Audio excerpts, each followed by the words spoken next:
दोस्तों, महाराष्ट्र के पॉलिटिक्स में एक ऐसा नाम जो हमेशा हेडलाइंस में रहता है, आदित्य ठाकरे। आदित्य ठाकरे, आदित्य ठाकरेंना आता मोठा दिलासा मिळालाय.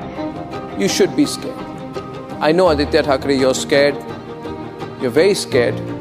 बाल ठाकरे के पोते और उद्धव ठाकरे जी के बेटे आदित्य को एक मॉडर्न, एजुकेटेड और यूथ फेस के रूप में प्रोजेक्ट किया गया है और दूसरी तरफ कई कंट्रोवर्सीज लोगों के दिमाग में सवाल पैदा करती है। पिताजी ने को अगर लगता रहेगा कि उसके लड़की का खून और बलात्कार आदित्य ठाकरे और डिनो मौर्य ने किया है तो उसका कॉग्निजेंस कोर्ट लेगा और सही से जजमेंट दे देगा, तो करने दीजिए डेफेमेशन केस, कुछ प्रॉब्लम नहीं है। आखिर कौन है आदित्य? सिर्फ बाल ठाकरे का पोता और उद्धव ठाकरे जी का बेटा, या फिर महाराष्ट्र के पॉलिटिक्स का एक ऐसा फेस जिसके पीछे छुपे हैं कई अनसुने अनदेखे राज? आदित्य का जन्म 13 जून 1990 को मुंबई में हुआ। रश्मि और ठाकरे के बड़े बेटे और तेजस ठाकरे के बड़े भाई। आदित्य ने स्कूलिंग की मुंबई में, फिर सेंट जेवियर कॉलेज से हिस्ट्री में बीए और केसी लॉ कॉलेज से एलएलबी की। उनके बचपन से ही उनके पहचान के साथ एक लेगेसी जुड़ी हुई थी, जहां उनके फैमिली बैकग्राउंड ने उन्हें स्पॉटलाइट में ला दिया। 2010 में सिर्फ 20 साल के आदित्य ठाकरे ने लॉन्च किया युवा सेना, एक यूथ विंग जो उनकी पहचान बन गया। क्रिटिक्स कहते हैं कि ये फैमिली की फ्रेश स्टार्ट थी, लेकिन कई लोगों का कहना है कि ये सिर्फ फैमिली की पॉलिटिकल लेगेसी का अगला स्टेप था।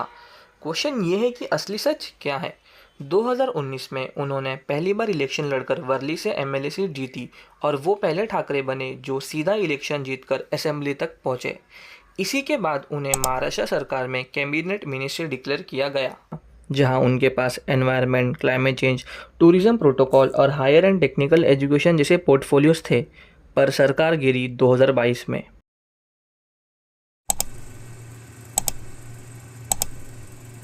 तब आदित्य भी मिनिस्ट्रियल कुर्सी से बाहर हो जाते हैं। आज वो फिर से वर्ली के एमएलए हैं और शिवसेना पार्टी के जनरल सेक्रेटरी के रूप में एक की रोल में है। लेकिन क्वेश्चन ये है कि क्या आदित्य सिर्फ एक क्लीन इमेज वाले लीडर हैं?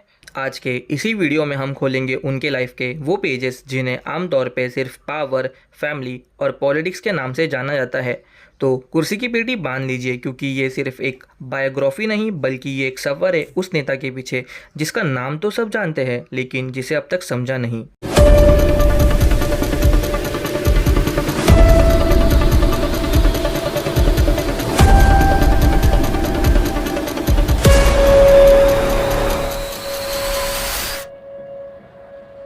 आदित्य का नाम दो ट्रैजिक डेथ से जुड़ चुका है, एक दिशा सालियन केस और दूसरा सुशांत सिंह राजपूत केस। इस वीडियो में हम सिर्फ वेरीफाइड फैक्ट्स और एलिगेशंस पे बात करेंगे, कोई बेसलेस र्यूमर नहीं।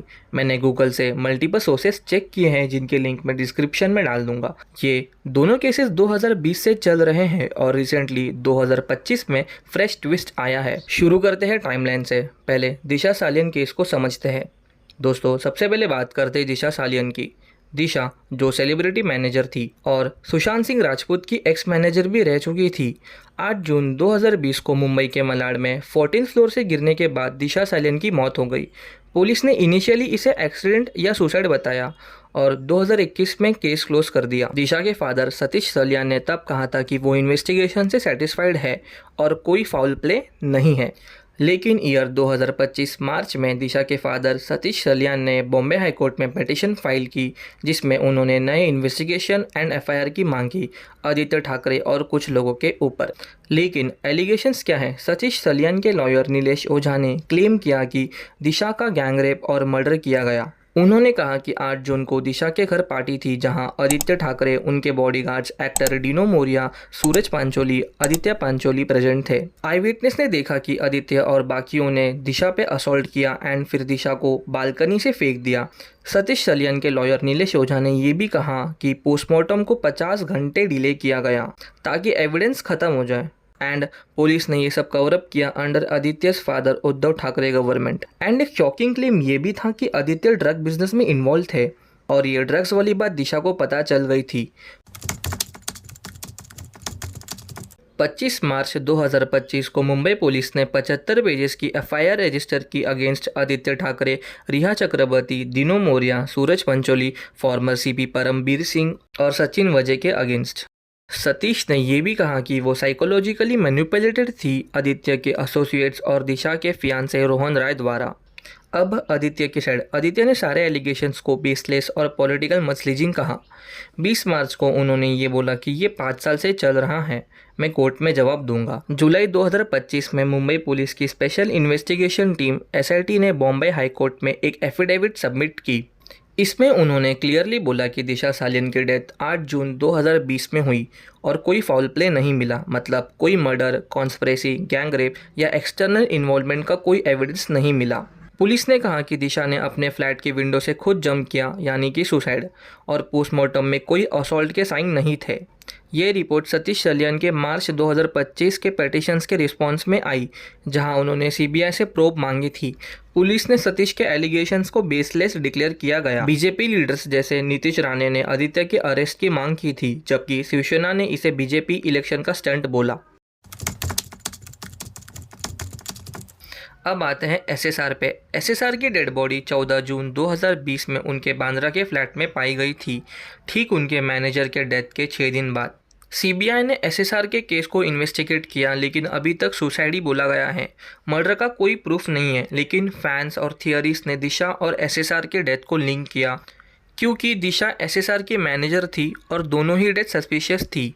जैसे मैंने आपको बताया, दिशा को शायद से आदित्य का ड्रग लिंक या पार्टी सीक्रेट्स पता थे, और शायद से ये बात दिशा ने SSR को बता दी थी।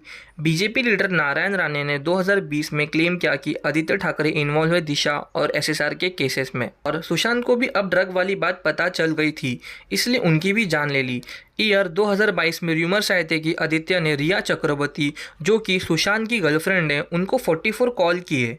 एक PIL public interest litigation Bombay high court में फाइल हुई थी 2020-22 के दौरान, जिसमें बोला था कि CBI को आदित्य ठाकरे के रोल को इन्वेस्टिगेट करना चाहिए SSR के डेथ के कनेक्शन में। फैंस ने और कई पॉलिटिशियंस ग्रुप ने क्लेम किया कि आदित्य का दिशा सालियन केस से लिंक है और शायद SSR के डेथ में भी इन्वॉल्वमेंट हो। लेकिन 2023 में आदित्य ने एप्लीकेशन डाली कि ये PIL वैलिड नहीं है, इसमें कोई सॉलिड प्रूफ नहीं है एंड ये सिर्फ पॉलिटिकल स्टंट है उन्हें बदनाम करने के लिए।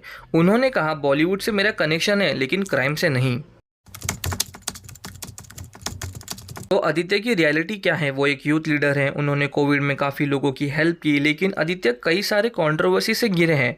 दिशा SSR केस के अलावा उन पे ड्रग्स, पॉलिटिकल फेवरेटिज्म के एलिगेशन से बीजेपी वर्सेस शिवसेना का फाइट है ये। राणे फैमिली ने बार बार आदित्य को टारगेट किया, लेकिन फैक्ट से मुंबई पुलिस SIT ने जुलाई 2025 में नो फाउल प्ले डिक्लेयर किया।